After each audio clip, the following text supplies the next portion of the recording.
Hello, everyone. I wanted to talk about a tremendous sense of isolation and loneliness that we experience, especially in this past year, um, and how we don't really have to feel as lonely if we can just remember that there are others out there. I think in this past year, we've thought during the lockdown, like, hello, is anybody else out there? And we don't really have a clue how not alone we really are. And it mostly does not feel possible at all to wrap our minds around the idea that we are all truly connected.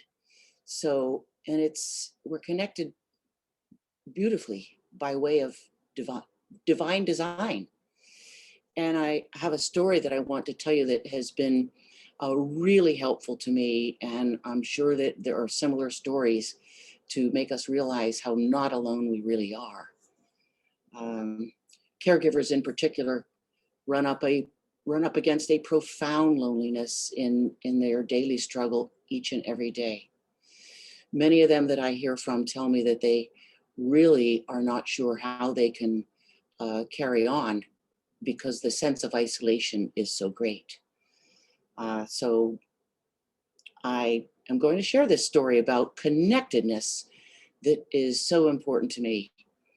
And there is a passionate scientist named Suzanne Simard who has spent decades studying the social life of trees and the social life of the forest.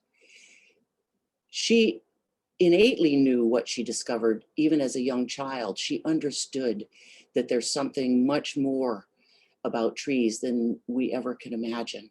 So she has gone on to discover and prove that trees communicate in the forest through a system of fungal threads that attaches their roots from one tree to another throughout the forest.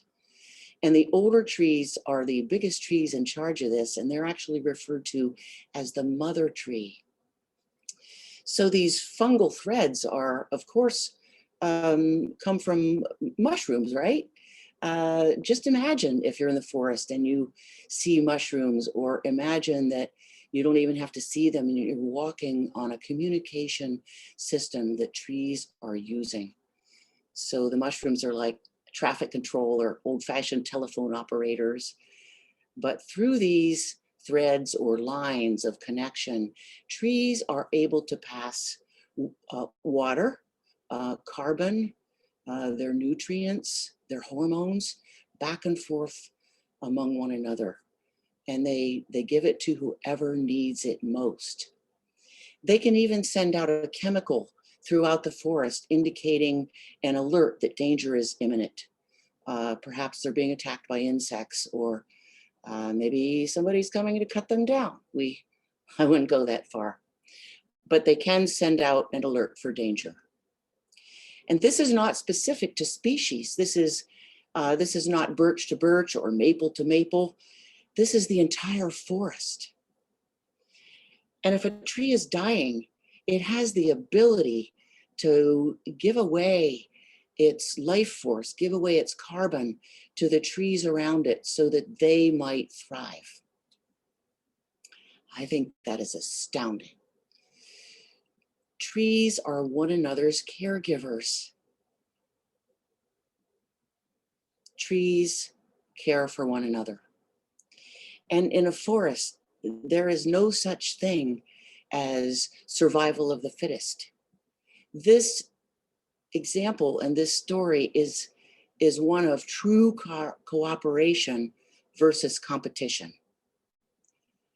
And coming back to ourselves, this is all true. We all have this ability to be one another's caregivers, connected, around the globe. We share energy with one another. We actually share DNA and energy with every other living being on the planet. All living beings find one another. There really is somebody else out there. We mingle and meld and share our energy. We are not separate beings. Perhaps it's not a conscious thought, this concept, but on a very deep level, I think we all know this to be true. We all have the opportunity to share our our loving energy, and our thoughts go out on on these on these threads, whatever our thread is, right? And if you're a caregiver, you know this very well. You witness this firsthand in your home when you're caring for someone. If you are extending and feeling a loving, positive energy, then you see how that impacts the one that you care for, and it impacts your neighborhood and everyone all around you, and then it just comes back. It's a beautiful cycle. But I also understand, if you're a caregiver, that you do have a daily struggle, and it's not easy. This loving energy has to start in our hearts for all of us. And I know I say that all the time.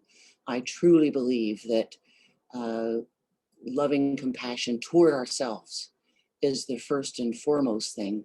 And then all these other concepts will fall into place for peace and ease.